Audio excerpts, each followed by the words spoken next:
is dependent on the egg of life structure. Everything about you, from your height to your eye color, was created through the egg of life form. Spirit.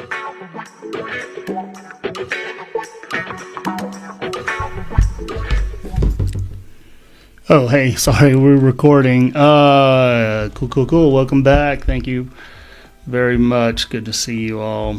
So the next video we're going to look at is called The Story of Creation Through Sacred Geometry. This is based on the work by Drunvalo Melchizedek. I think that's as good as I'm going to do on messing that up, so I'm not going to try again.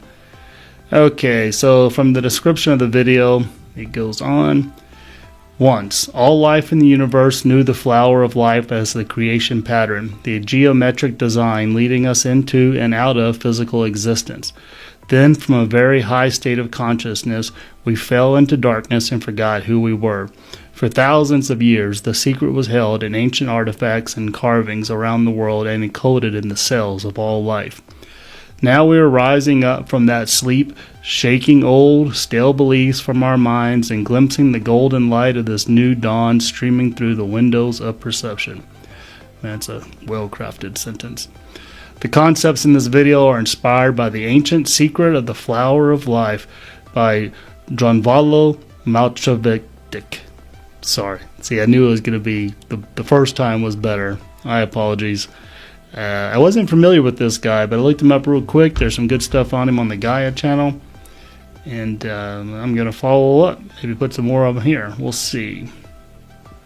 Okay, so this video is brought to us by a group, After School. They do a ton of good material. Of course, I'll put the links in the description.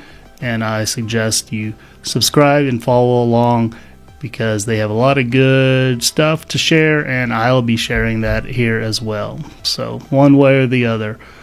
All right, everybody, hang tight. Let's get into this video.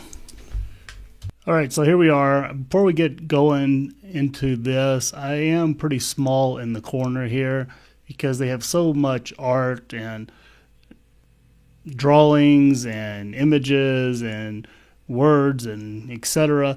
that my face was just in the way. So we're going to stick it up here in the corner, and hopefully that will not be,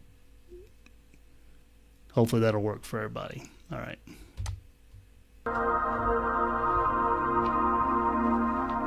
Science will always push the limits of our understanding. Humanity is on a quest to expand our knowledge, to dig deeper, to look further, and to uncover the truth of reality. For generations, religious teachings once held to the belief that Earth was only a few thousand years old.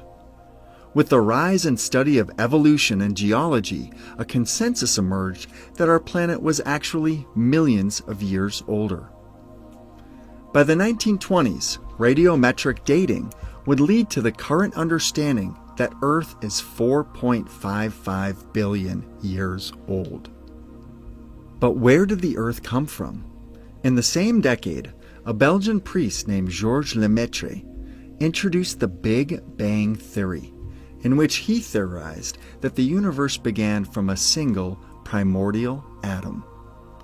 The idea received a major boost from Edwin Hubble's observations that galaxies across the cosmos are speeding away from us in all directions, as well from the 1960s discovery of cosmic microwave radiation. But where did the Big Bang come from? What happened before the Big Bang, which occurred 13.8 billion years ago? Someday we might know the answer, and once we have the answer, the next logical question will be, what came before that? Sacred geometry reverse engineers our method of scientific exploration. It does so by starting with the logical beginning of everything, which is nothing. Before there was something, there was nothing. The universe was without form and void, and darkness was upon the face of the deep. The first thing to come into existence was a point. Before anything could be, it has to start with a point. A point occupies no space. It has no dimensions. It's so small it can't be measured, yet it encompasses everything within it. You could say this point is spirit. And what is the first thing that spirit does? It becomes conscious. It becomes aware. 360 degrees of awareness in the vast emptiness of the void. The ancient Egyptians believed that this innate aspect of consciousness is what sparked the process of creation. Then what did spirit do? The only thing it could do. It moved. The first 3 lines of Genesis in the King James Bible. In the beginning, God created the heaven and the earth, and the earth was without form and void, and darkness was upon the face of the deep, and the Spirit of God moved upon the face of the waters. And God said, "Let there be light." And there was light.